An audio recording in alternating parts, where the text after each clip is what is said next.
गांव के लड़के की कहानी। आज की ये कहानी सुनने के बाद आप हर काम पूरी ईमानदारी और मेहनत से करोगे, यह कह लो।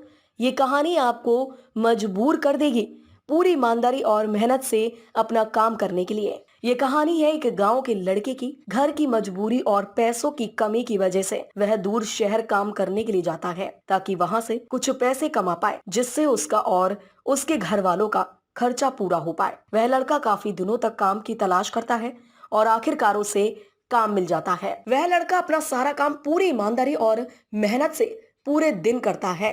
यह देखकर उसका मालिक खुश हो जाता है। अब 6 महीनों तक ऐसे ही चलता है। 6 महीने बाद वह लड़का अपने मालिक को कहता है, अब मैं कुछ दिनों के लिए वापस अपने घर जाना चाहता हूँ। और उस लड़के को पूरी उम्मीद थी कि उसका मालिक उसे घर जाने से नहीं रोकेगा, लेकिन उस लड़के के सोच के विपरीत उसका मालिक कहता है, नहीं, तुम्हें 2 महीने का और थोड़ा और काम करना है और फिर उसके बाद अपने घर जा सकते हो। लड़के को थोड़ा गुस्सा आता है, लेकिन वह अपने गुस्से को शांत करके मालिक से पूछता है, बताइए मालिक, कौन सा काम है। उसका मालिक कहता है, हमें एक घर खरीदना है। तुम पूरे शहर में घूमो और तुम्हें जो सबसे अच्छा घर लगे वह घर खरीद लो, और जैसे ही यह काम खत्म हो जाता है तुम वापस अपने घर कुछ दिनों के लिए जा सकते हो। यह सुनकर वह गांव का लड़का खुश हो जाता है और जल्दी जल्दी घर को खरीदने का काम खत्म कर देता है।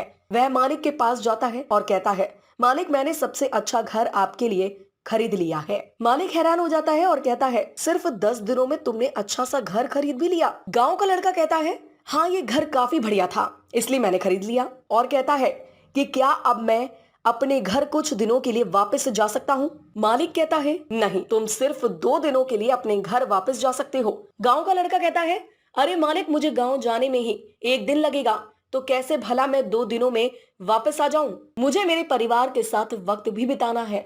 मालिक खुश होकर कहता है कि अब से तुम हमेशा अपने परिवार के साथ ही रहोगे। जो घर मैंने तुम्हें खरीदने के लिए कहा था वह घर तुम्हारे और तुम्हारे परिवार के लिए मेरी तरफ से एक तोहफा है। यह सुनकर वह गांव का लड़का खुश होने के बजाय मायूस हो जाता है और कहता है, अगर मालिक आपने मुझे पहले कहा होता कि ये घर आप मेरे लिए खरीद रहे हो तो मैं थोड़ी और जानकारी प्राप्त करके इससे और अच्छा घर खरीदता। मालिक ने कहा, मैंने तुम्हें 2 महीने दिए थे और 10 दिन में खरीद कर तुमने तुम्हारा नुकसान किया है। इसी तरह जिंदगी में भी हमारे साथ यही होता है। कहानी में जो मालिक था वह असल में वक्त था, और हमेशा वक्त जाने के बाद कहते हैं कि अगर मुझे पता होता तो मैं इससे भी अच्छा कर देता। इसलिए आप अभी जिंदगी में जो भी कर रहे हो उसे पूरे जुनून और मेहनत के साथ कीजिए। क्या पता आप जो आज काम कर रही हो वो आने वाले समय में आपकी जिंदगी बदल दे।